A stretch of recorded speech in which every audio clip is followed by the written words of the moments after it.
In today's brief video, we're going to discuss 4 different types of people who consume cannabis in hopes of figuring out which category of individuals you fall into.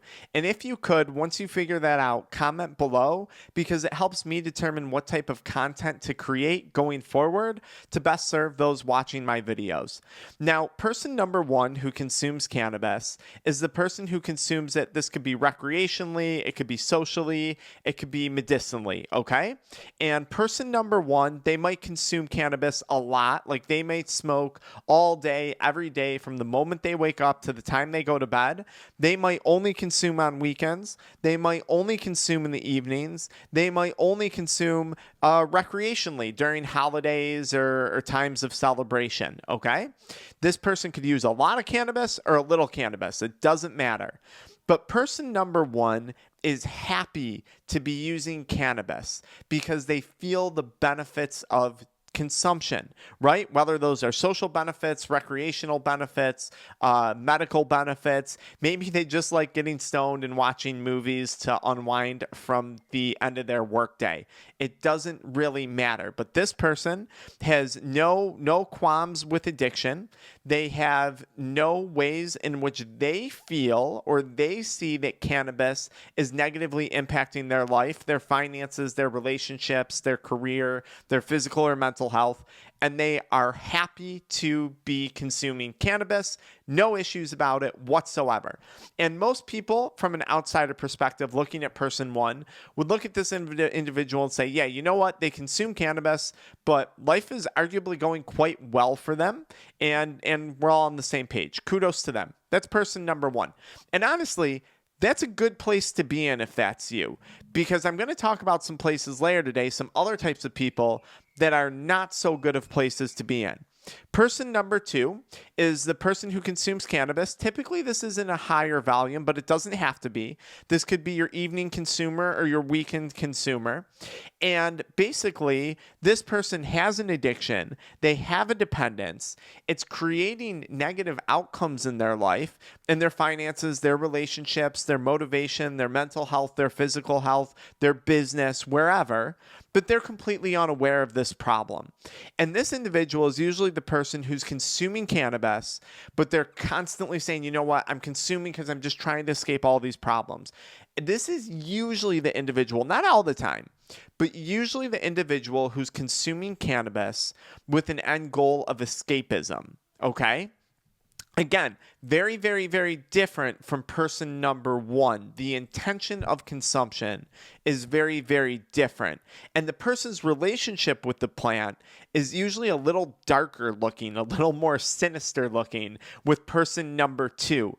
And often, more often than not, from an outsider's perspective, people can see with this individual that cannabis consumption is a negative. But in person number 2, they continue to believe cannabis consumption to be a net positive, and they're unaware of the fact that they might have an addiction or a dependence that's creating problems in their life.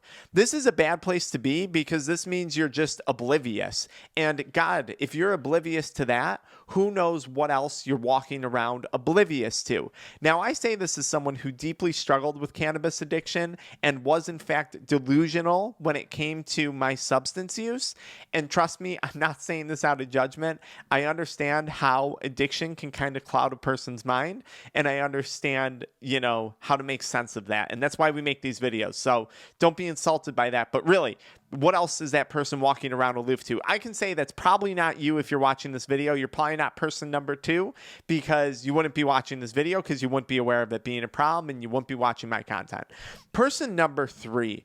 I think person number 3 is probably the worst position to be in, okay? Person number 3 is the person who's consuming cannabis, and they're aware that they have an addiction. They're aware that they have a dependence, and that is a problem for them because they want to stop, but they can't. So person number 3 knows that cannabis consumption is an issue.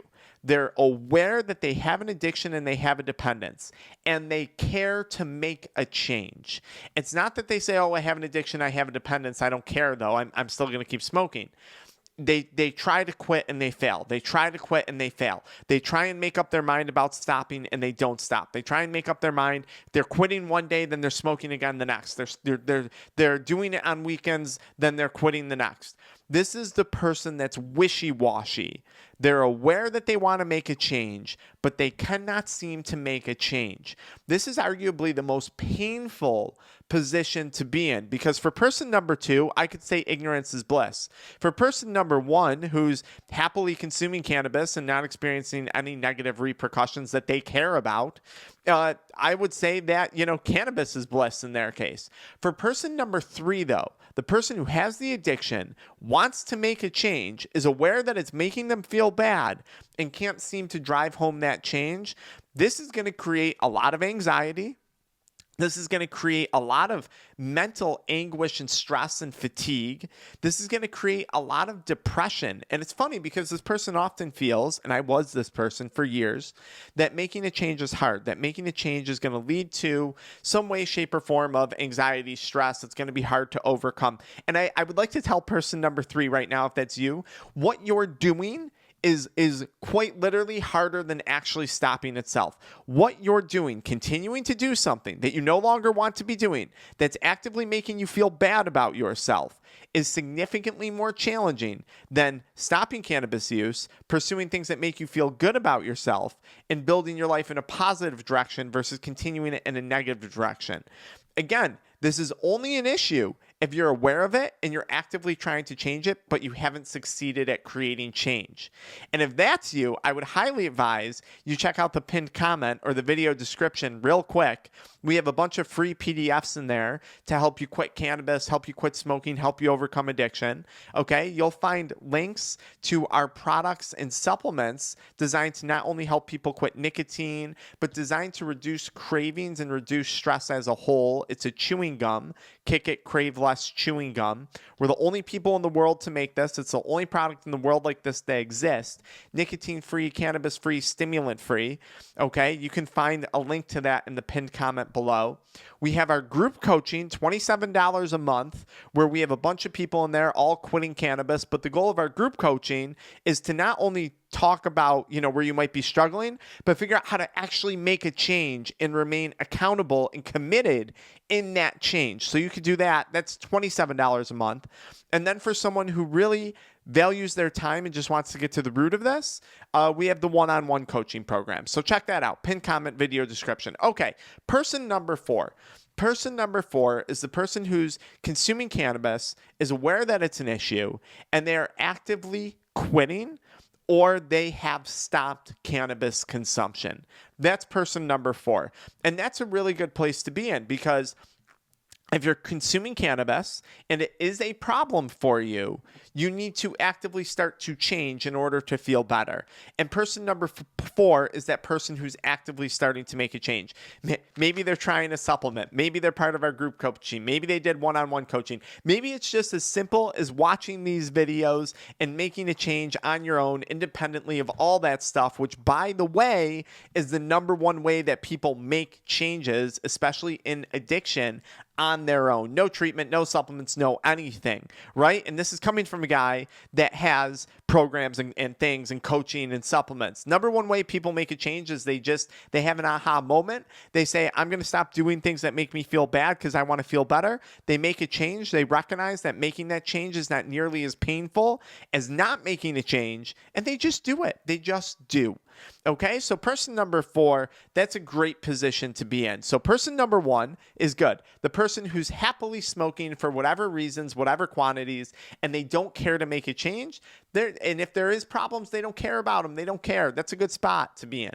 Person number 4, good spot to be in, right? This is the person that is actively quitting cannabis or has stopped consuming because they became aware that it's a problem. Person number 3, the most painful position to be in. You're aware that it's a problem. You're aware that there's an addiction. You want to make a change, but you haven't yet made that commitment. You haven't yet remained accountable to your own word. That creates anxiety, that creates depression, that creates stress. A lot of the problems that you're probably dealing with and that you're consuming cannabis to cope with is probably created by that being stuck in that place. So if that's you, do something. Don't do nothing, because we know that doing nothing hurts. Or if you're person number 2, someone who's consuming cannabis, has an addiction, but is just totally aloof to the whole concept of it and has no idea what's wrong, well, I don't know what to say. Hopefully a video like this or a future video clicks for you. Maybe you stumbled onto my content by a mistake and maybe it hit home. So anyways, guys, let me know in the comments below. What category are you? 1, 2, 3, or 4? Let me know where you're at. I would love to hear, because it helps me make content going forward. If you enjoyed this, hit the like button. Sincerely, when you like my videos, they reach more people. And there's a lot of people out there struggling with addiction that we've been able to help, but we could be helping a lot more if we just extended our reach a little bit more. And you guys can really help me do that, okay? So don't do nothing. Free stuff, paid stuff, supplements, hit the like button, follow me into the next video. Do something, don't do nothing. Until next time.